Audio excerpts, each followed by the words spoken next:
This is the video I have been most excited for. Don't get me wrong, I like pulling, tearing down, and rebuilding engines just as much as the other guy. But putting it all back together, hearing that first engine startup and going for that first drive is always the sweetest feeling. So I'm not gonna waste any time. We have a few things we need to go over with my engine build and my turbo build. With the engine, we actually have to take off some of our timing because I forgot something that goes behind this timing cover. Now this is gonna sound kind of dumb, but I wanted the engine to look just like this for a picture. So the factory service manual was telling me to put on our water pipes and our oil pan end. I kind of ignored it because I wanted a picture. But it's fine because we have YouTube magic. We can go back in time with a simple snap of the fingers. And now that we're back in time, this is the oil line that I missed. It's got 2 banjo bolts and I have brand new crush washers. And now since I didn't forget this oil line because we went back in past, we can snap our fingers again. Ooh, I was gonna do the snapping thing, but I forgot. I'm interrupting the snap. Previously, I torqued these bolts only halfway. So there's actually 2 steps. I only did step 1. Step 1 is 22 foot-pounds. Step 2 is 45 degrees. I get a redo because I happen to have to redo this anyway. So we're going 22 foot-pounds and then an extra 45 degrees. Now I'm gonna obviously do the same thing to the other 3, but back to the snapping.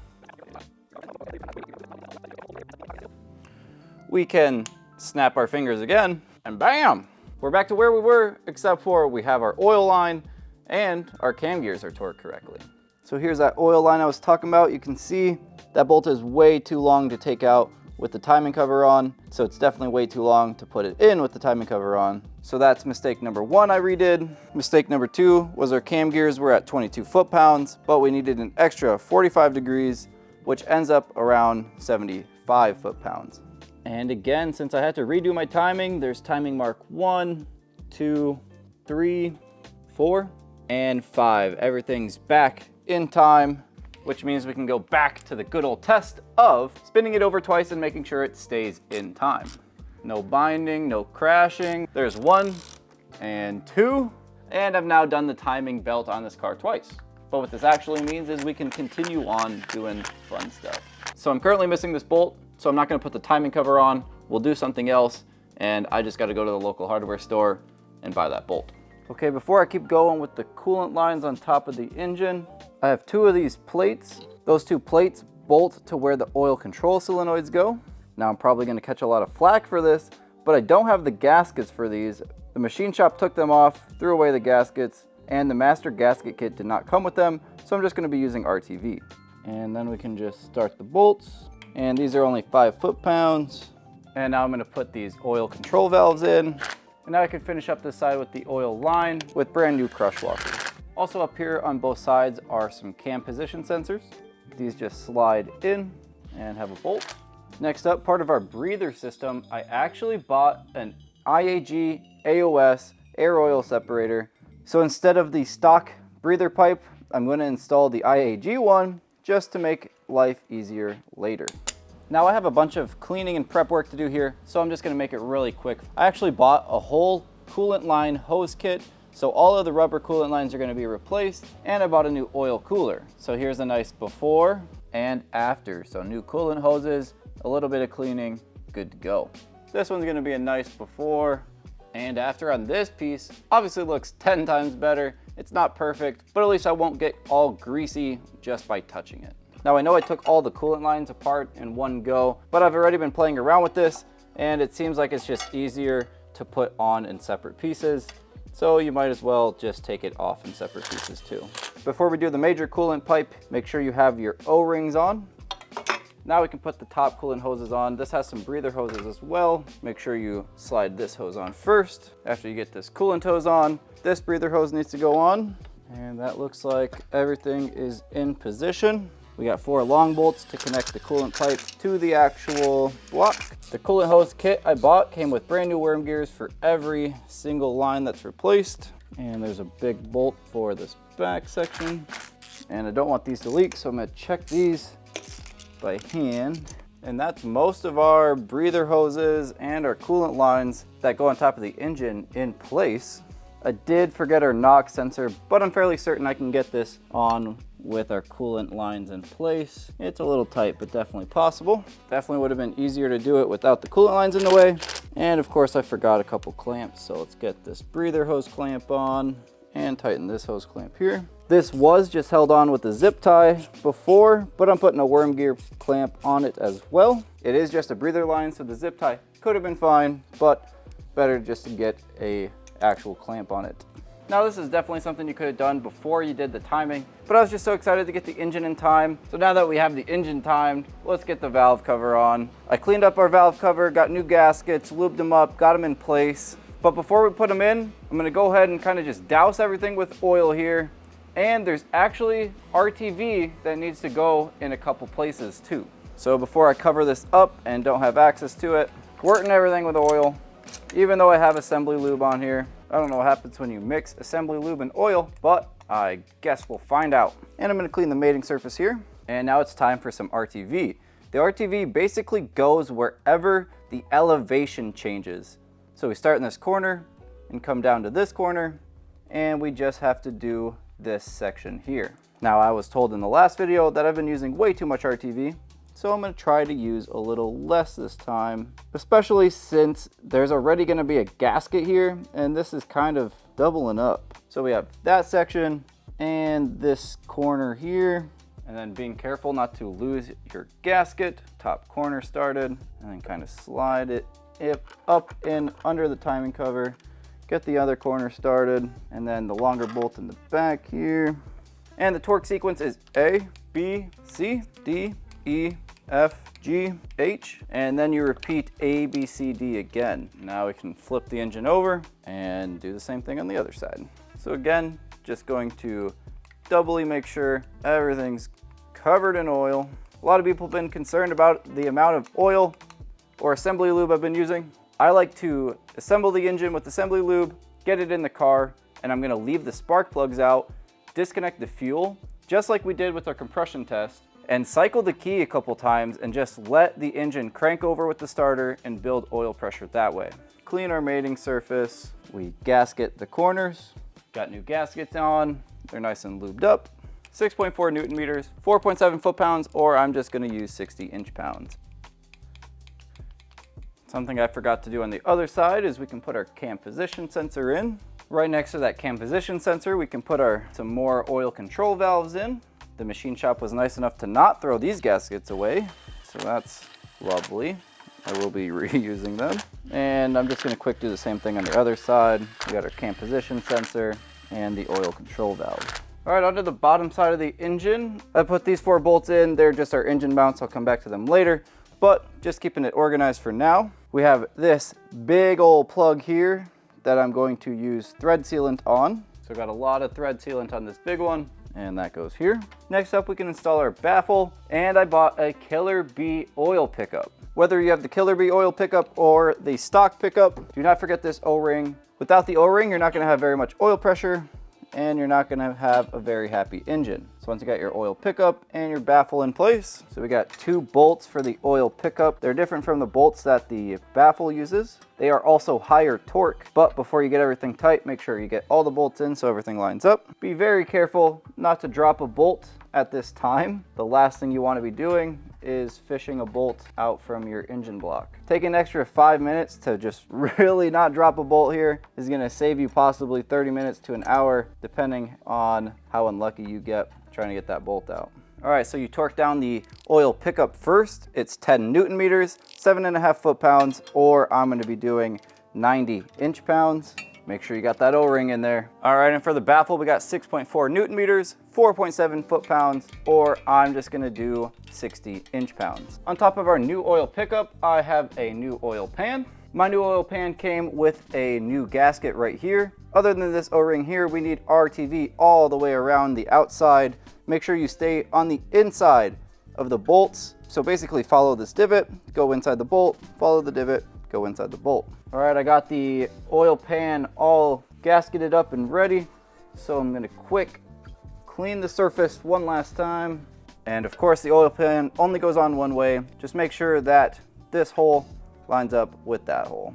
All right, super low torque for the oil pan. It's 5 Newton meters, 44 foot-pounds, or I'm going to be doing 48 inch-pounds. And no torque sequence for this, just gonna be going in a circle. And I'm a firm believer in double checking your torque specs, so I'm gonna go around twice. All right, turning the engine around, we can install our oil cooler. Make sure you lube up your oil cooler gasket. Make sure you got all your clamps on before you put your hoses on. And for the oil cooler, we have 54 Newton meters or 40 foot-pounds. And then we have a bolt up front here to hold our coolant lines in place. Okay, oil cooler and all of the coolant lines to and from are installed. Next up, the coolant lines that go from the water pump to the coolant lines that go over the top of the engine. If you're not weird like me and want to take a picture of your engine without all this stuff in the way, definitely install it while the timing cover is off. I, again, am just a little weird. Okay, honestly, wasn't too bad, but it's easier to do without the timing cover on. And then we can get our oil dipstick up and through here. New O-rings on here as well, don't forget them. All right, we're cruising right along. The parts pile on the ground's getting smaller and smaller, always a super good feeling. We're getting so close that I actually started to make a list of the things that I want to do and what order I'm going to do them in.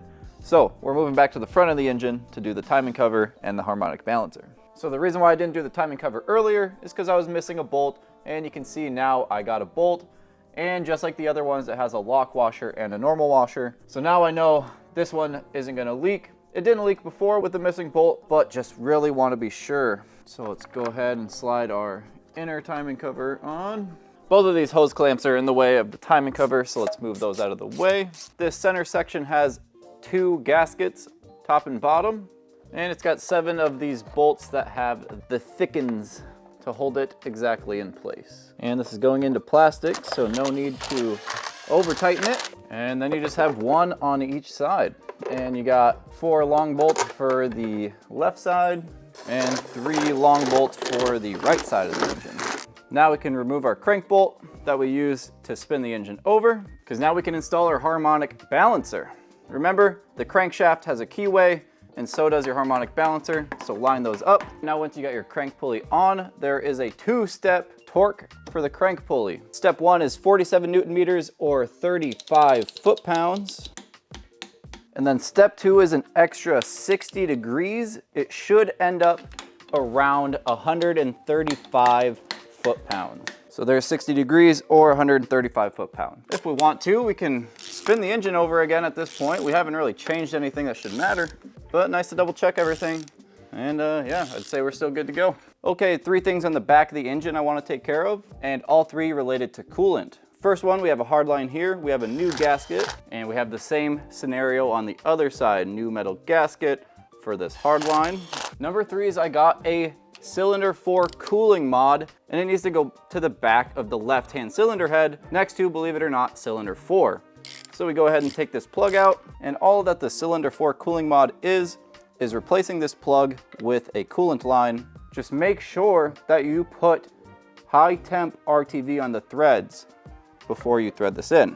And of course, you can do this with your engine installed in your car. It's just easier to do when it's out. Now, at the beginning of the episode, I mentioned there's a couple things that we need to fix on the engine and a couple things on the turbo as well. Now, I skipped 2 steps on this turbo because I really thought I was gonna be using the one Brian gave me, but as of now, we're still using this one. Now, I missed a step when I put the intake housing on, and I missed a step when I took the exhaust housing on. So we just need to take off our lines, take off our housing, and fix the issue. Now we can take off our wastegate. Now we can take off our intake housing, and we can take off our exhaust housing. Okay, well, I tried for 5 seconds to take the exhaust housing off, and it's still a pain like it was before, so I'm not gonna mess with it. To be honest, the step that I was going to do wasn't required. It was just kind of a nice thing to do. And that step was to put anti-seize on, so the exhaust housing didn't rust like it already has. It's not a required step, and I can't get it off, so I'm not going to. It's my opinion that I don't even need this V-band clamp for this exhaust side because of how stuck this exhaust side is. The step I missed on the intake side is to reapply a gasket around the compressor housing so we don't have any boost leaks. Okay, here we go. So again, a very thin layer of high temp RTV gasket around the compressor housing to prevent boost leaks. And now we can just bolt this puppy back together again. Okay, and with that issue fixed and our lines back on, we're ready to bolt this thing to the engine. Now we can get our up pipe back in place so we can bolt our turbo on. when you bolt on the bracket, leave this nut loose so you can swivel this. That way you make sure the turbo lands in the right spot. Now when you're sliding on your turbo, make sure you slide your oil drain line on at the same time that you slide it over these studs on the up pipe. And you might have to rotate your up pipe, so that's why you leave that bolt loose, or that nut loose. So we got a banjo bolt for the oil feed line. Make sure you got new crush washers on. And we have a banjo bolt for the coolant return. And there is a bracket for the coolant return line as well that gets a bolt. It shares the bracket with the oil return line, and I'll show you all of this in a second once all the bolts are tight. I can't believe I forgot to mention this.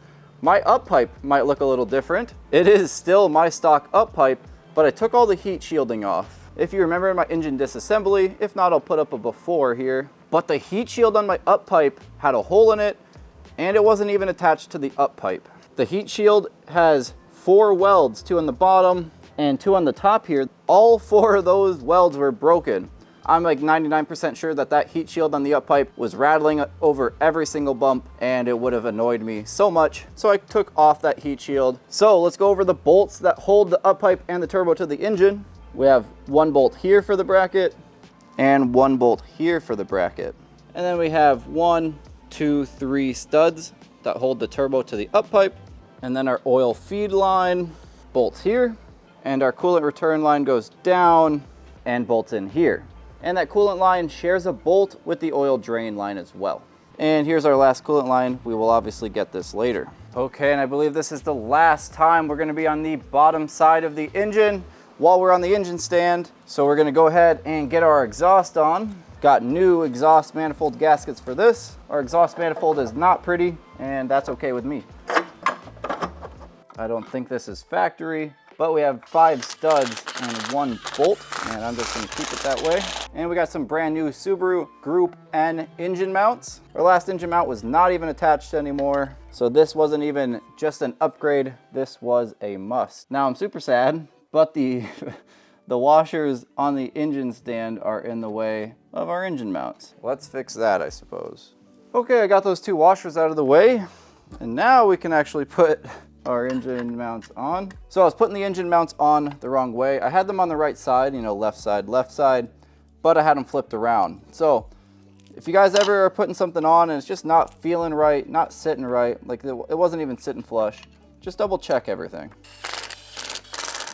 Now I'm gonna put our oil filter on just because I wanna seal up the engine even more. And of course, just like every other gasket, you always lube up the O-ring on an oil filter. I'm not pre-filling this because obviously the engine is upside down and it'll all just drain out.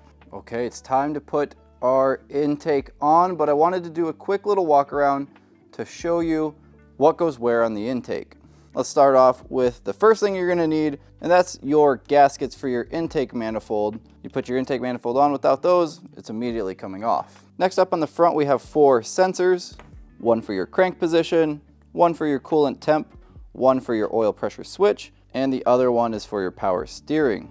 On the back, we have the inlet for the turbo, your blow-off valve, make sure that the hose is connected. It's gonna be really hard to put that hose on when the engine's in the car, so just put that hose on now. This nipple and this nipple are for these 2 coolant lines, and this PVC nipple on a stock car would go to this, but I'm going to be installing an IAG AOS, so I'm taking this off and putting their Y fitting on just to make it easier for the future. But if you don't have an IAG AOS, those 2 nipples would go to this. Other than that, make sure your knock sensor faces up and make sure you feed this coolant line through the intake. The rest of it should be accessible and easily to get to once your intake is on. I also did a little bit of cleaning on this beforehand, but it wasn't really worth showing. So let's just feed that coolant line through.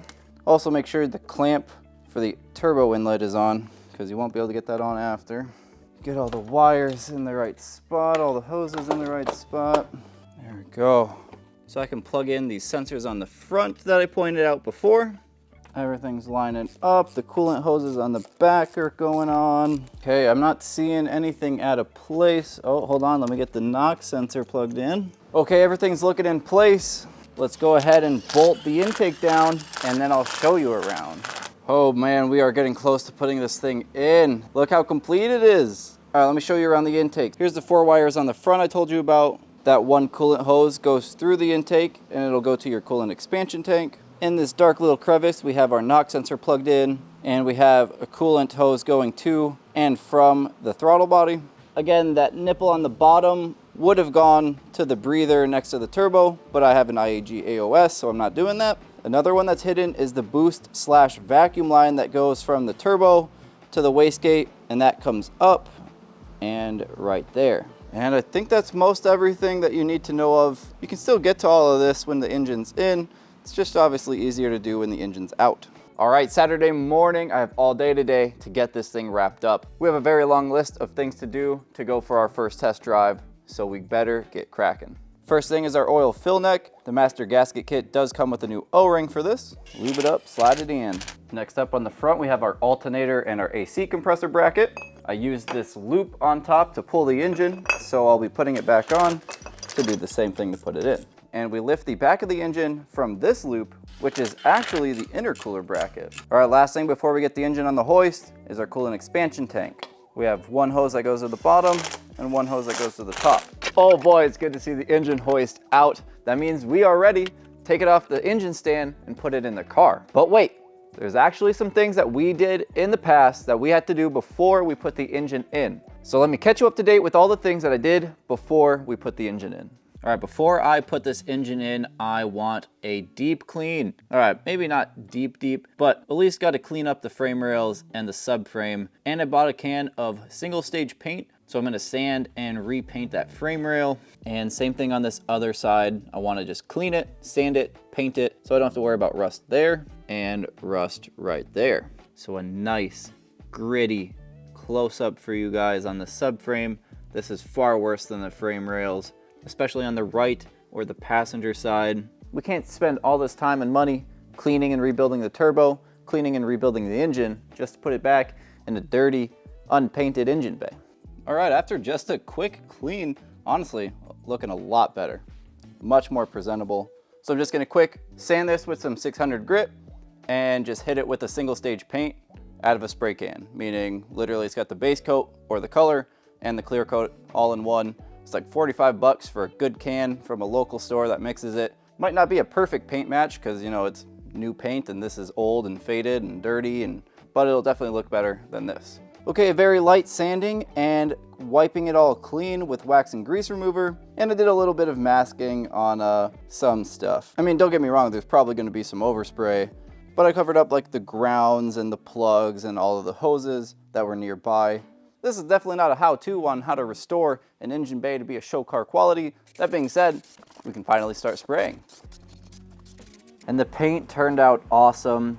Yeah, there's a little overspray on the subframe and over there too, but just some one-stage paint out of a normal spray can makes a huge difference on how good it looks. Got rid of all those scratches. The battery tray was actually worse than the frame rails, so super happy with that result. I bought a new throwout bearing. Probably didn't need to. This one probably only has 8,000 miles on it, but I wanted to be safe and I bought a new one since I was yanking on it while trying to get the engine out. Now I'm sure I didn't pull hard enough to break anything, you know, because this is a pull type clutch. It's supposed to be pulled, but like I said, just being safe, we're gonna replace it. Now when I pulled this engine, you actually pull the clutch fork out and the throwout bearing comes with the engine.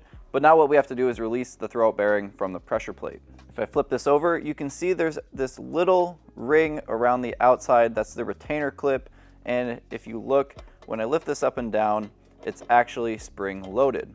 So to release the throwout bearing, you have to have that spring pressed in and also pull the throwout bearing out at the same time. So the way I like to do this is with a couple screwdrivers, put them underneath the throwout bearing on top of the spring and push those down with one hand and pull the throwout bearing out with the other.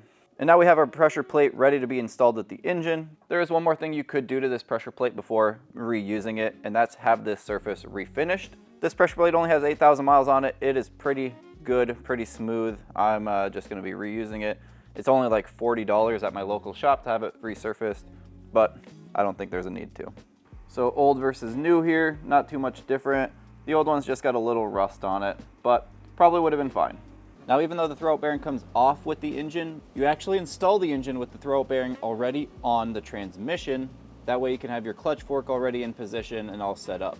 Now, before we do that, I actually cleaned off all our surfaces and we need to re-grease them just a little bit. You don't need a lot, just a thin amount of grease. Now I like to lube the little piece that sits inside the crankshaft as well, but you don't want any lube on your splines here. So after lubing everything else, I'm just gonna give the splines a quick clean. Some other things I lubed are the clutch fork, the clutch fork pivot, and the inside of the throw-up bearing as well. So now we can go ahead and slide our clutch fork back through the hole and our throw-up bearing as well. Make sure you orientate this the correct direction. This piece that sticks out needs to go towards the pressure plate. Notice on the left side there's a little notch. Make sure you have it the correct orientation so it slides all the way in place. And we can give her a couple quick test pulls. Everything is sliding super nice. Happy with that. Now all we need to do to wrap this up is on the back side here. Here's the bolt that I used to pull it out. I also used that same bolt to push it in. You need to take this bolt off and put this plug back in to keep the pivot from sliding back out. And once you get that plug in, you are done here and ready for the next step. And I'm replacing our old pitch stop with a brand new Subaru Group N pitch stop. It's a good thing I decided to do this because this one is definitely worn out unless they just come with this much play from factory, which I hope they don't. And we can just slide our new one right into place here. Now I'm actually gonna leave this loose. That way I can torque it down or tighten it down once everything is in the correct spot. If I tighten this down, we won't have any wiggle room here. Another thing I'm gonna replace before the engine is in is our transmission mount. Just like the engine mount and the pitch stop mount, I bought a Group N transmission mount. It's gonna be a lot easier to change this with the engine out just because I can jack the front up and hopefully slip this out. At least that's my plan currently. So we got 6 bolts for the transmission mount. All right, so change plans. I can't jack the transmission up enough to slide this out. So what I'm gonna have to do is drop this lower section. Now there's this cross member and a cross member here that's gonna hold the transmission up so I don't have to worry about it falling. But I still wanna be careful that I don't, for instance, pinch this O2 sensor wire back here. And it looks like I can just move that up for now. So what I'll do is put the jack here, unbolt the front, unbolt the back, and lower it slowly. Now the weight of the transmission is on our jack here, so I'm gonna slowly lower it until the transmission is resting on these cross members and I can pull this out. Come on, there we go. Old transmission mount out. And now we just do the opposite and feed this one in.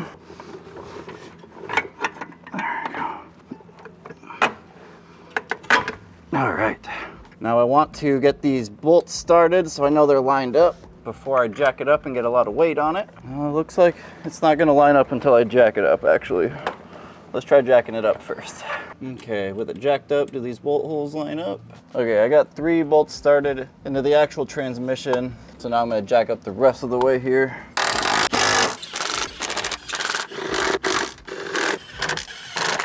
New transmission mount installed. That one took longer than I thought it was gonna take, but it's done. Cabin air filter time. This one's an easy one. Take off our little stopper by pinching and pulling. Then we just push in on both sides right here. Now behind this little door is our cabin air filter. Old one's pretty dirty. And I'm super cool, so the new one is a K&N, of course. Not going with anything else. And so everybody else knows I am cool, the new door also says K&N on it. And just do the reverse, put your door back on. And another easy one, we got a new Cobb intake filter. I don't know how this old one got so crunched up, but I'm not gonna be using it. So easy peasy, unbolt, take it off. Nice thing about this Cobb intake is it does have a bell mouth, so it does help with airflow a little bit there. And slide our new one on. And then we can go ahead and just tighten this clamp down. Okay, it's time. We're gonna take this mounting bracket off from the actual engine stand. Time to take off our engine mount here. Try to support the weight of this so that it's not bending your bolts and ruining your threads. There we go. Now I'm putting our studs back in. I took these studs out so I could use these bolt locations for the engine stand. Now we can get our clutch disc and pressure plate. When you're installing a clutch disc, if you put it on the wrong way, you cannot drive your car. On most cars, I guess I should say. On this car, it has a direction. This says flywheel side. If I put this clutch disc on and it says flywheel side and it's not towards the flywheel, it will not go into gear. So flywheel text towards the flywheel. I have a clutch alignment tool. This is going to hold it in place in the correct spot while I torque down the pressure plate. So before I get this tight, I want to hold my tool so that it is flat and the pressure plate is in the middle, and then get some bolts started. Now when you're tightening a pressure plate, it is spring loaded, so you want to tighten it down evenly around. Don't tighten one bolt all the way, it'll kind of kink it. Tighten the bolts down in short increments evenly all the way around. Now torque spec is 16 Newton meters, 12 foot-pounds, or I'm gonna do 144 inch-pounds. This is one of those things that since it's spring-loaded, I go around twice. Now your clutch alignment tool should slide in and out really easy. If your clutch alignment tool is pretty hard to slide in and out, it might be out of alignment. You might want to redo it. Zero effort slides in and out, into the splines, and into the pilot bearing on the crankshaft. Now the super fun part. It's gonna feel so good to get this back in. Let's stop wasting time, let's do it. I can't really go back much farther here because we're gonna run into the hood. So I'm gonna lower it a tad. Almost past the front core support. Not running into the hood yet. Let's go down even more. All right, looking good so far. Gonna have to try to go around the AC compressor line here. Nothing on the other side looking like it's in the way. Just got to get past that AC compressor line. So now it's just playing with the alignment and getting it seated all the way back. Oh, no way. Well, that's not good. All right, well, it's coming back out. The snap ring on the pressure plate came off. That sucks. So the snap ring that holds the throwout bearing to the pressure plate actually popped off. So I'm gonna have to somehow pop this back in. I might have to take the pressure plate back off. I don't know if I can pop this back in, but we're gonna try. Oh, it actually pops in really easy.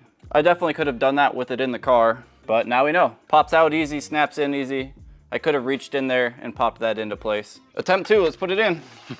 Also make sure that you have a jack under the transmission so you can move the transmission shaft up and down, because it might not be perfectly aligned until you jack it up a little bit. So you kind of got to line up 3 things at the same time here. You got to line up the 2 transmission studs, and you have to line up the input shaft with the crankshaft. Once you get those 3 things lined up, it should slide back pretty nicely. I think we're getting pretty close here. Oh yeah, nice. All right, I think we can get some bell housing bolts started. The splines are started on the transmission. The studs are almost all the way through. I have 2 bolts started on top. Everything's looking pretty good. So let me get the nuts on the bottom transmission studs. See if I can tighten those up a little bit. Bottom 2 bell housing nuts are tight. Let's get this 3rd one on top tight. Okay, turbo downpipe is on. Okay, I think I can lower this down onto the engine mounts now. Look at that. We're on the engine mounts, we're on the transmission mounts. So with the bell housing bolts tight, the transmission mount is in place and the engine mounts are in place. We can get rid of this massive engine hoist so we have plenty of room to work. Time to tighten up the bolts and nuts for our turbo downpipe here. Got 3 studs with 3 nuts on the bottom and 2 bolts with nuts on top. Okay, turbo downpipe is tight. Next up, we're gonna do our heater core hoses and our cylinder 4 cooling mod. So there's 2 hoses that go to your heater core. Obviously, one goes to and one goes from. Both of the heater core nipples are silver, but one of the nipples on the engine is black. And the hose that goes to the black nipple is the one that gets the cylinder 4 cooling mod. Okay, so heater core hose is on. I hold the cylinder 4 cooling mod hose up to it so I know where it goes. Mark the top of the hose, and now I just pull it right back off. All right, and here's the 2 lines that I need to cut. I'm going to cut on the inside of them just to leave the hose a little long. And now with our hose cut, we can slide the shorter half onto the longer one onto our heater core. Make sure you guys have your clamps on before you do all this, or you'll have to take it all apart. All right, that was easier than I thought it was gonna be, which is super nice. Now we can tighten up all these clamps. Heater core hoses are on. Cylinder 4 cooling mod is on. Now we can slide our starter in from the bottom, and then make sure on this top bell housing bolt that you get this ground attached to it as well. Okay, so power wire, signal wire, ground, and the 2 bolts for the starter. Starter's in. We can tighten up our pitch stop. Again, the engine, transmission, and pitch stop mounts are all Group N. So a solid upgrade over stock. It's not gonna be too rough where it's unenjoyable. All right, so engine's in, downpipe is bolted to the turbo, the cylinder 4 cooling mod is done, the bell housing bolts are in, the starter's in. So I was gonna do a compression test, but there's no point. The compression is gonna change because the rings aren't seated, so there's really no point in doing a compression test right now. We basically still have to do the compression test, but without compression testing. We still need to pull the fuse for the fuel. We still need to keep the spark plugs out. We just need to add oil and crank the engine over a couple times, make sure oil is circulating before we do our first start. Okay, this is super exciting. We're putting oil in the engine.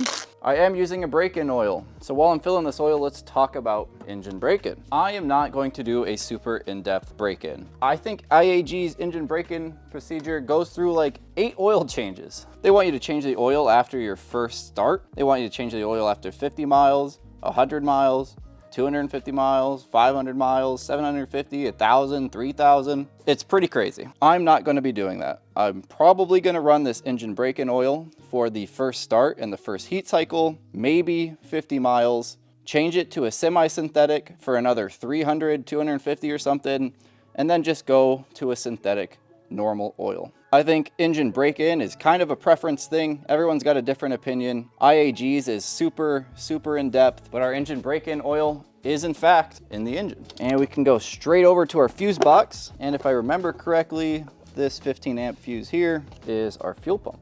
So now let's put a battery in and use the starter to crank this thing over a couple times. This is super temporary, not even gonna strap down the battery. This is the first time this car is gonna have power in quite some time though. All right, this is a pretty magical moment here. The car's not gonna start. This is just to cycle oil. But if we hear any bad noises, I'll be pretty disappointed. Okay, it's not wanting to turn the engine over. I'm guessing it's because I don't have this one plugged in. That's my guess. With that plugged in, let's see if it'll turn the engine over.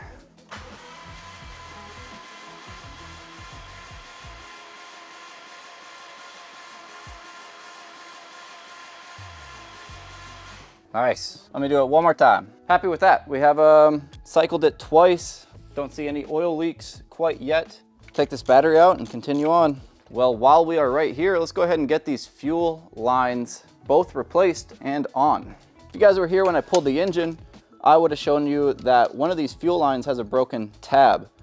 So I just bought a whole assembly here used. There we go. All right, old assembly off. Now we can just slide these on. And we have a whole new assembly, all because one tab was broken. This is the hose I forgot to take off when I was pulling the engine. Did not forget to put it back on though. All right, and that's our fuel line situated. I probably should have waited to do that until I got the secondary air pump on, but it's okay. Okay, now that we cycled the engine, we can put our spark plugs in. We wanted that 0 compression so the starter didn't have to work so hard to cycle the engine. And this should be a lot easier to do since this secondary air pump is not in the way. I might just consider taking the secondary air pump off next time I have to do the spark plugs. I can just reach my whole hand in here now. And that's that side done. I'll do the other side and I'll be right back. All right, spark plugs are tight, coil packs are tight, and the coil packs are plugged in. So let's go ahead and do our secondary air pump, and then we can do our IAG AOS. All right, just kidding. I forgot that the secondary air pump bolts into a bracket that isn't quite here yet. So let's do our AC compressor so we can get that bracket on. So I think it's easier to do our AC compressor by taking off the bracket, bolting it together, and then putting the bracket on the engine. Personal preference though. So I'm going to cover the intake with a towel. Last time I didn't do this and I scratched it up. So this time, cover the intake with a towel, set our AC compressor up here, and now let's unbolt our bracket. And remember, the only reason I put this bracket on before I put the engine in is because we use this loop for the engine hoist. So 4 bolts just for the AC compressor to bolt to the bracket, 2 on top, 2 on bottom.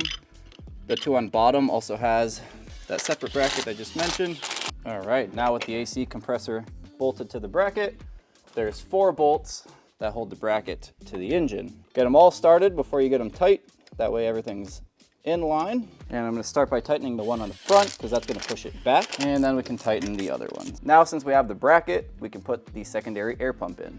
So the way I took this off, there's only one hose that we need to connect. It's in the back. It's really easy to get to from underneath. Only one wire to plug in, and then 2 bolts on top for the bracket here. And then this wiring can go underneath the AC lines. Okay, it's getting cleaner and cleaner every second. The air oil separator is really like the last unknown thing for me. I have no clue how long that's gonna take or how hard it's gonna be. So I wanna get it done. But if we just put in our power steering pump and our alternator, we'll be looking pretty good. All right, so we can get all our bolts started here. And now this one on the back's the hard one. And now we just gotta tighten it all down. And with our power steering pump on, we can just quick plug it in. Now, alternator. Well, gee whiz, I am so sorry I was not recording when I put the alternator on. But it's okay, because it's just an alternator. I'm gonna install the AC belt. There we go. And now with the belt over all of the ribs, you can just tighten that bolt back up until we have the tension we want. Okay, and that is all of our accessories on, plugged in. We should be good to go there. Okay, coming together. It's time. I've been avoiding it, but I can avoid it no longer. It's time to do the AOS. Now, obviously, I already have my intercooler off because I never had it on.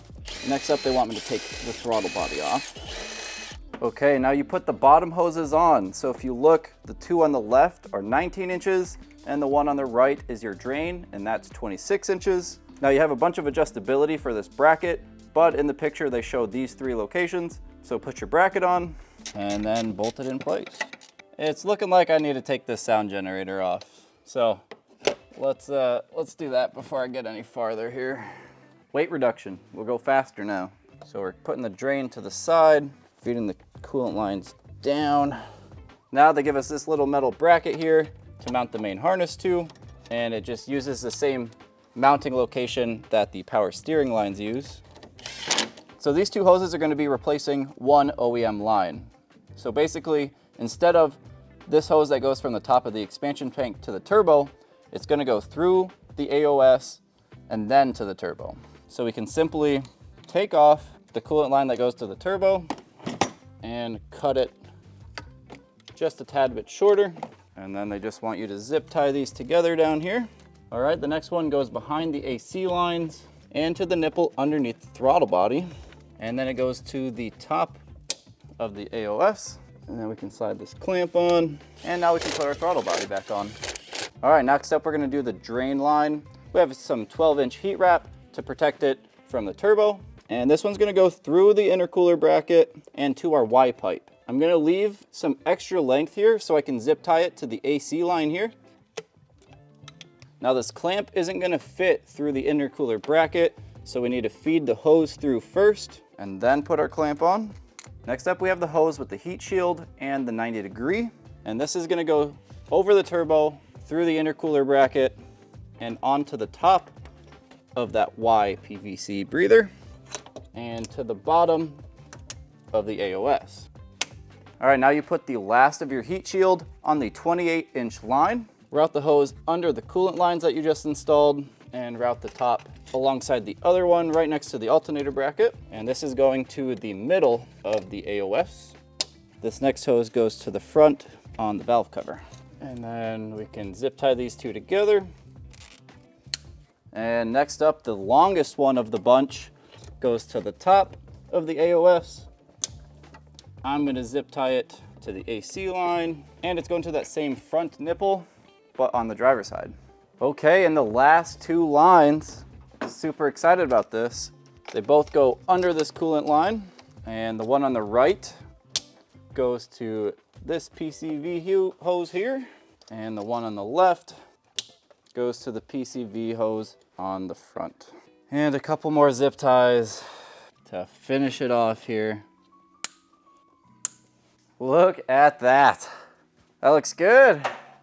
What's really cool about this is that we can delete this black line now. The black hard line that goes over the intercooler, no longer needed.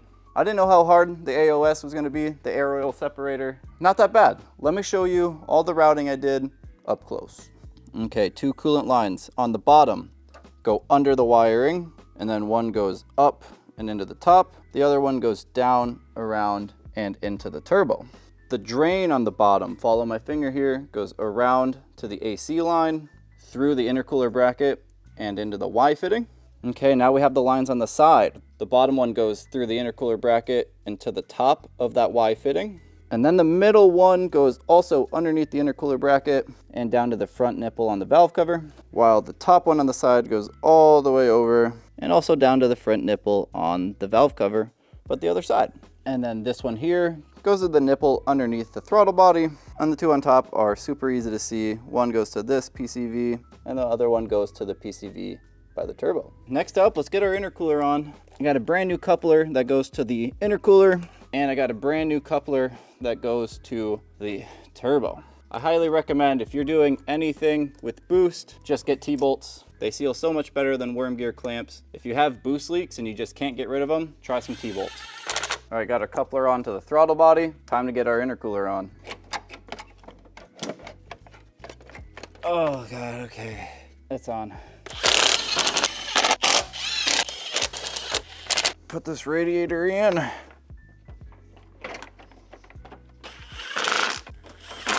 Oh man, I'm tired.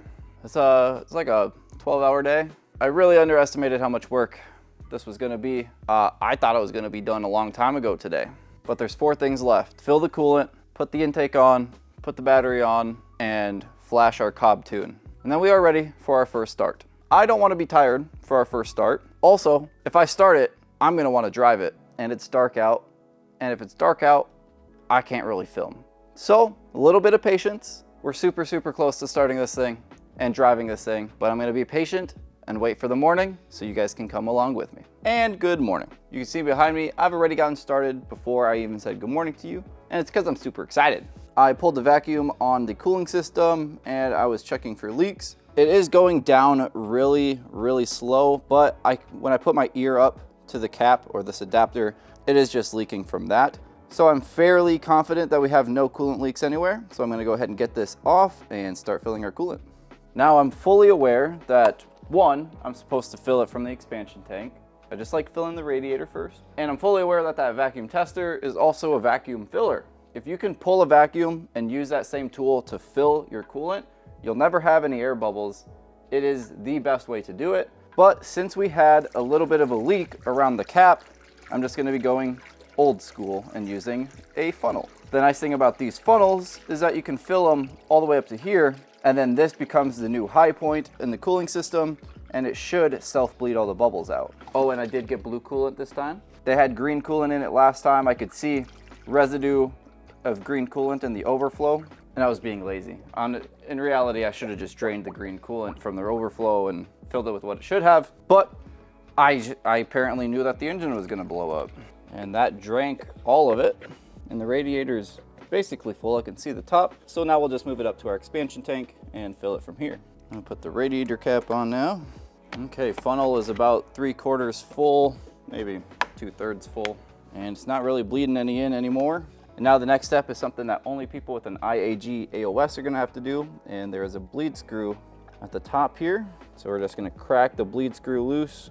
And now it's time for our intake. So we slide this puppy on. Got 1 bolt that holds it to the chassis. Okay, intake on. Now it's time for our battery, which should always be one of your last steps, which is super exciting because I'm putting it in.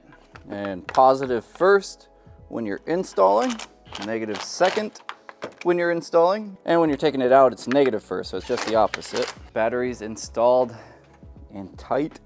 It ain't going anywhere. Oh guys, it's coming. It's coming up. The last thing we need to do before our first start is flash our Stage 1 Plus Cobb tune. I don't know what tune is on here.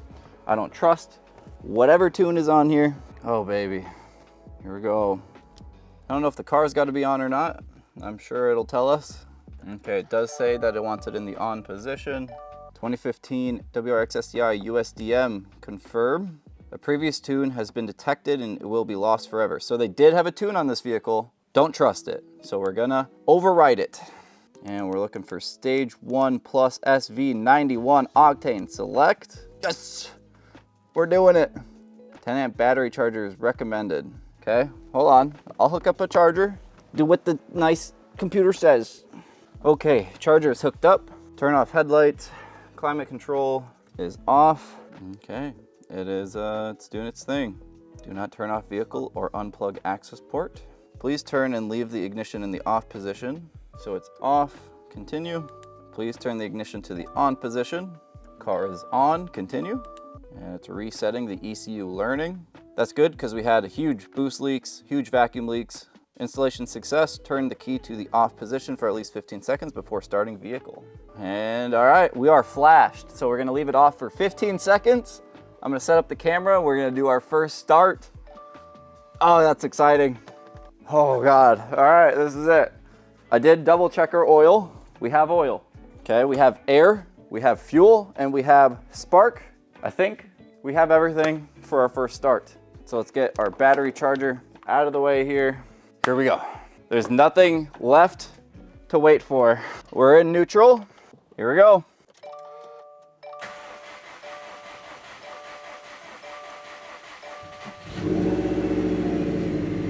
Yes, let's go. It sounds good. Oh. Okay, checking for leaks. Oh, it sounds so good. No fuel leaks. There is some coolant under the car, but it's leaking from the cap here. That's why I got the towel on now. Okay, we have a little bit of smoke coming off. Totally normal. I have oil from my hands all over literally everything, and that's just gonna start getting hot and burn off all the hand oils there. No check engine lights. We do have a tire pressure sensor light. That light is on because we got brand new tires and those sensors haven't synced yet. Dude, it sounds good. It sounds healthy. Okay, time to do that bleed screw on the AOS. Okay, coolant's coming out of the bleed screw. We're good there. I took the screw completely out and it started just dumping coolant on the ground. So we're definitely gonna have some coolant underneath the vehicle now. RPMs are coming down. I don't hear any exhaust leaks, no oil leaks, a bunch of coolant. Like I said, I just literally took the bleed screw out and it was just dumping coolant down there. Boys, first start. Oh God, I was so worried for this. I was so worried for this time. It sounds so good. Listen to it. It sounds so good. A little bit of smoke coming off. Hope that's okay. First start, got some oils in there. Coolant temp is coming up. Hopefully we can see that those fans come on and that thermostat opens up. Upper radiator hose is getting warm. Let me check the bottom hose. Bottom hose is still cold, so I don't think that thermostat has opened up yet. Gonna give it a little RPM here.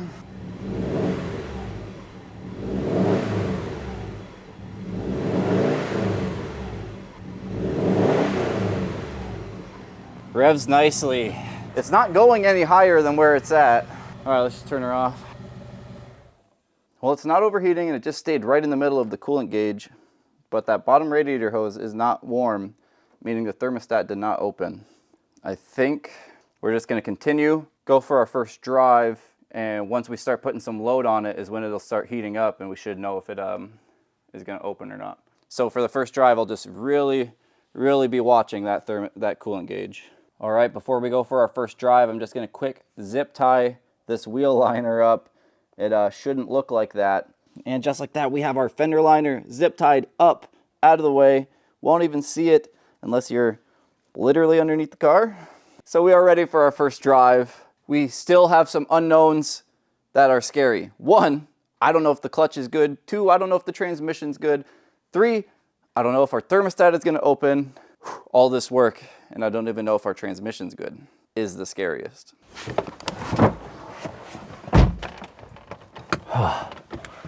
All right, let's go for our first drive.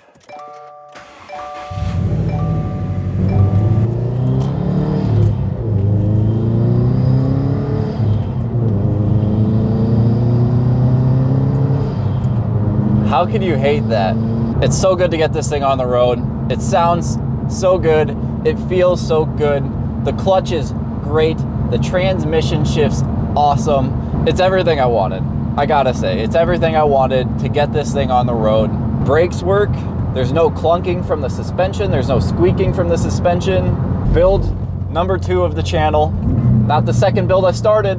We started the Supra first, but we finished this before we finished the Supra. I'm just so happy of what this is. If everything from here on out goes good, there will be one more video. It'll be a short 10-minute video of how much I spent on what and why. But let's slow our roll. There's one more thing that we need to do to this car before we finish off this video. So let's go back to the shop and finish this thing off.